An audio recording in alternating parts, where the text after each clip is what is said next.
Subscribe to our YouTube channel and press the bell icon to get the latest updates.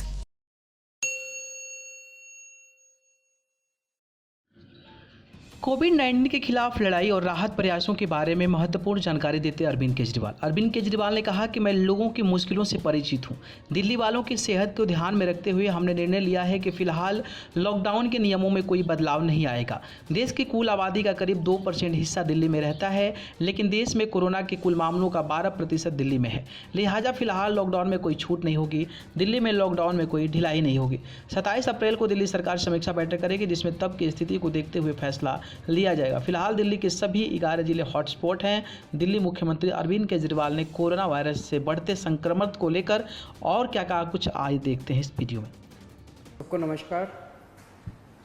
कल 20 तारीख है और केंद्र सरकार के दिशा निर्देशों के अनुसार कल से उन क्षेत्रों में जहाँ पे कोरोना का असर कम है या कोरोना नहीं है, वहाँ पे लॉकडाउन के शर्तों में थोड़ी ढील दी जा सकती है। तो हम सब लोगों को बैठ के ये सोचना है कि कल से क्या ढील दी जानी चाहिए और अगर ढील दी जानी चाहिए तो कितनी ढील दी जानी चाहिए।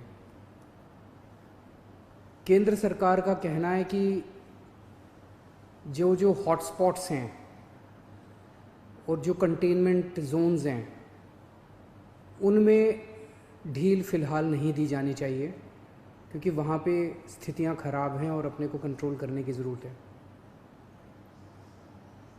दिल्ली में 11 ज़िले हैं। दिल्ली के 11 ज़िले हॉटस्पॉट डिक्लेयर किए गए हैं। तो केंद्र सरकार के मुताबिक तो सभी कंटेनमेंट जोन्स में ढील नहीं दी जा सकती। हमने दिल्ली सरकार में अपनी भी असेसमेंट की।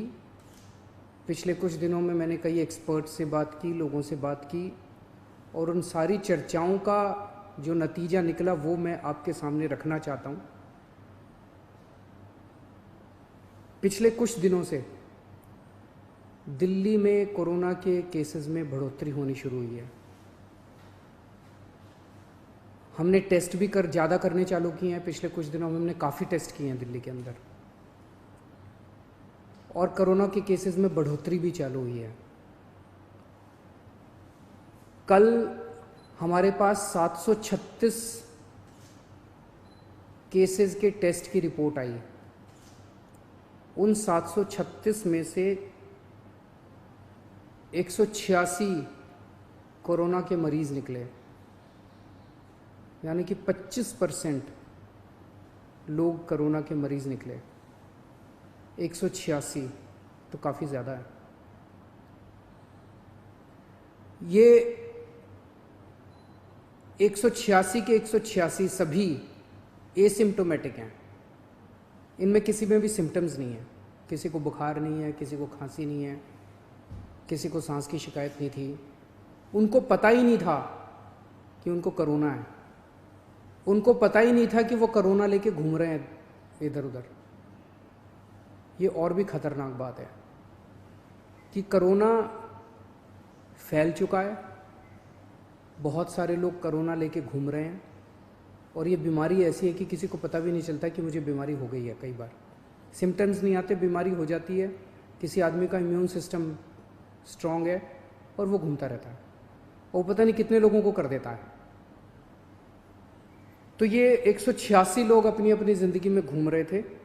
इनमें एक व्यक्ति से जब हमने बात की, उसने बताया जी मैं फलाने फूड सेंटर में, हम लोगों को खाना बांटते हैं ना, दिल्ली सरकार लोगों को खाना बांटती है, पका हुआ खाना रोज़ देते हैं हम, लंच और डिनर। वो कहता है जी मैं पिछले कुछ दिनों से रोज़ सरकार के फूड सेंटर में जाके खाना बंटवाने का काम कर रहा था। आप सोचो उसने वहाँ कितने लोगों को इन्फेक्ट कर दिया होगा। तो मैंने आज ही आदेश दिए हैं उस फूड सेंटर में जितने लोग आते हैं, मैं एज्यूम कर रहा हूँ कि डेली वही लोग आते होंगे एक सेंटर में खाना खाने के लिए, उन सब की रैपिड टेस्टिंग करवाएंगे जितने भी लोग आते हैं। और दिल्ली में जितने भी हमारे फूड सेंटर्स हैं, उन सभी फूड सेंटर्स में खाना बांटने वाले सभी वॉलंटियर्स का और कर्मचारियों का हम रैपिड टेस्टिंग कराएंगे। तो इससे ये दिखता है कि दिल्ली के अंदर इस टाइम फैलना चालू हो गया है। रोज़ कंटेनमेंट जोन्स बढ़ते जा रहे हैं जहाँ पे ऑपरेशन शील्ड लागू किया जाता है।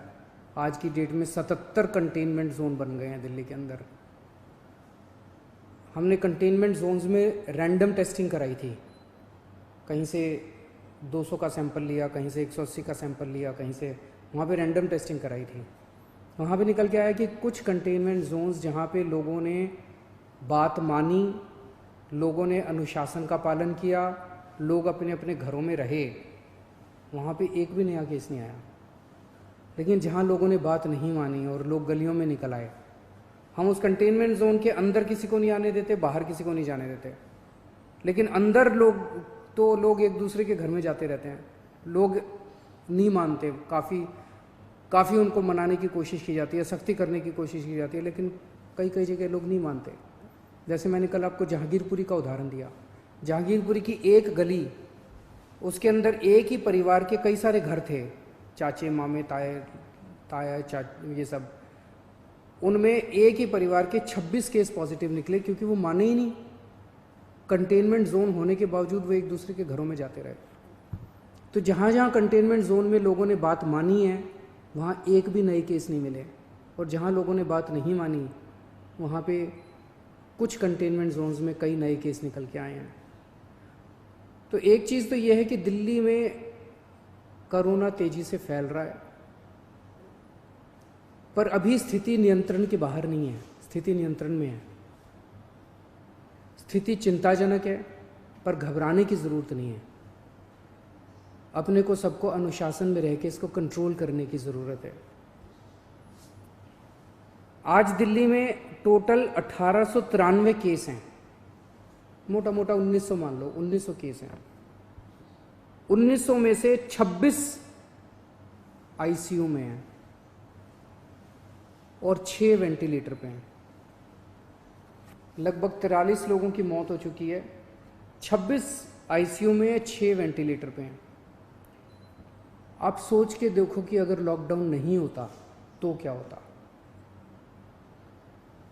दूसरे देशों का जो हाल है, भगवान ना करे अगर ऐसा अपने देश में होता, अगर लॉकडाउन ना होता, मान लो 3000 लोगों को आईसीयू की ज़रूरत पड़ जाती, मान लो 2-2.5 हज़ार लोगों को वेंटिलेटर की ज़रूरत पड़ जाती है, और ज़्यादा लोगों को।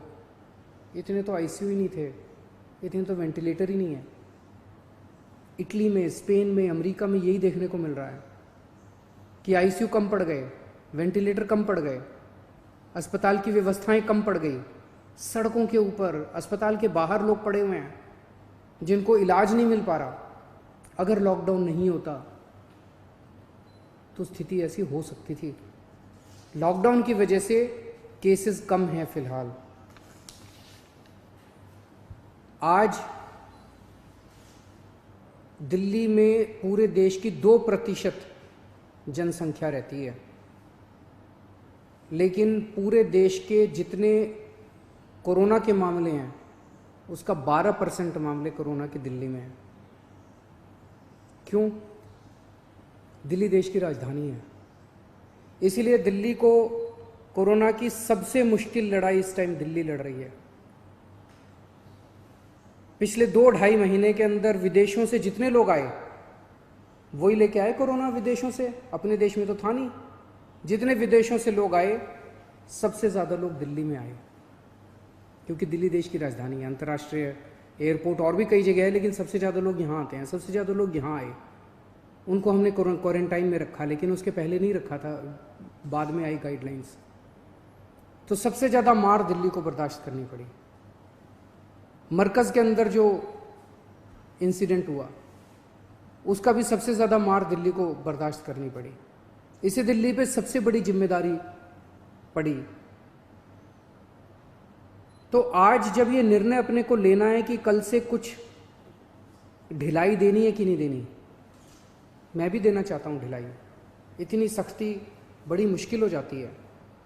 कैसे लोगों का गुजारा चलेगा, कैसे लोगों की रोजी रोटी चलेगी, कैसे लोगों का घर चलेगा। लोग बहुत मुश्किल में हैं,